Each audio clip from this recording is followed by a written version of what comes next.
In this video, I'm going to be philosophizing on what is called knowledgeability.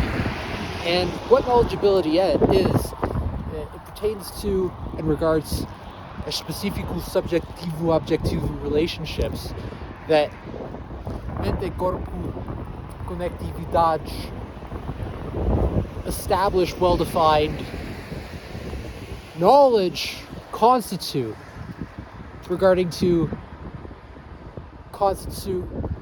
meaning interpretations which create the necessitation as a must be good enough and necessary conditions that constitutional meaningfulnesses regards to valid psychological true and meaningful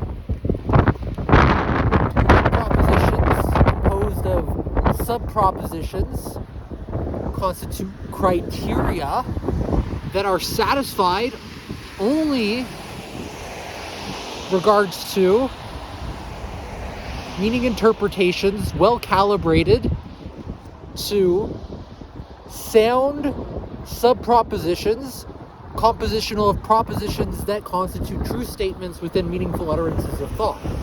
And also an important property that is as a must good enough and necessary conditions to be able to validate valid, psychologically true and meaningful criteria for knowledgeability to be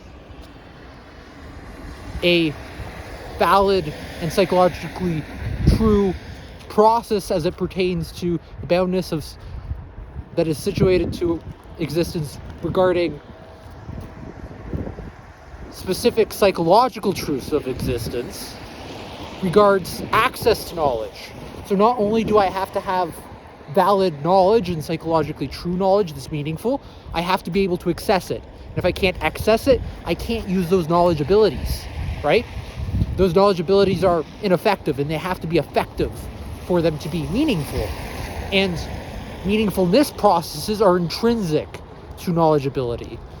You can't constitute a knowledgeability process of meaningful information without information processes that are valid, psychologically true, and meaningful, and that we can have access to specific meaning interpretations within access to knowledge. So when we access knowledge, we also are accessing meaning interpretations, and meaning interpretations that are not just random and that don't align with the words or have vague definitions.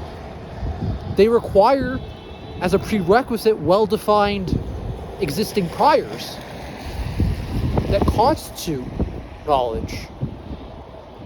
And without meaning interpretations constitute knowledge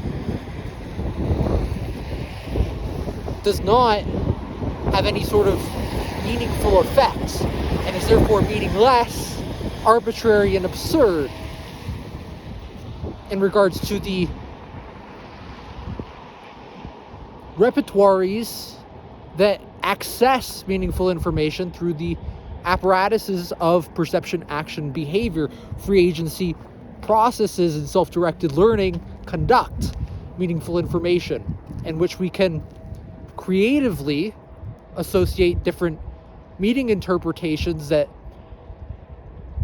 are correct in regards to words which are well-defined rather than vague and have therefore well-calibrated meaning interpretations to the words and the meaningful utterances of thought. So they're not just random, they're codified in regards to the symbolizers of thought that are being processed within the currents of consciousness that allow us to engage meaningful emotions, emotionally regulated in regards to autointelligentsia that pertains to our, not just our cognitive abilities and capacities, but our cognitive flexibility, right? So we have to be able to engage higher organizations of meaningful information that we have prior existing codifications in which we can calibrate objective truths to the psychological true meaningful truth statements rather than meaningless truth statements that are conductive of particular cause and effect relationships that we can then identify in its appropriate categorical process of learning and knowledgeability, in which learning is connective communicatively too. And it has to engage these meaningfulnesses to be able to constitute knowledge, and meaningfully so, on the basis of the boundness that is situated to the existence of meaningfulnesses. So I hope you have an awesome day. Enjoy.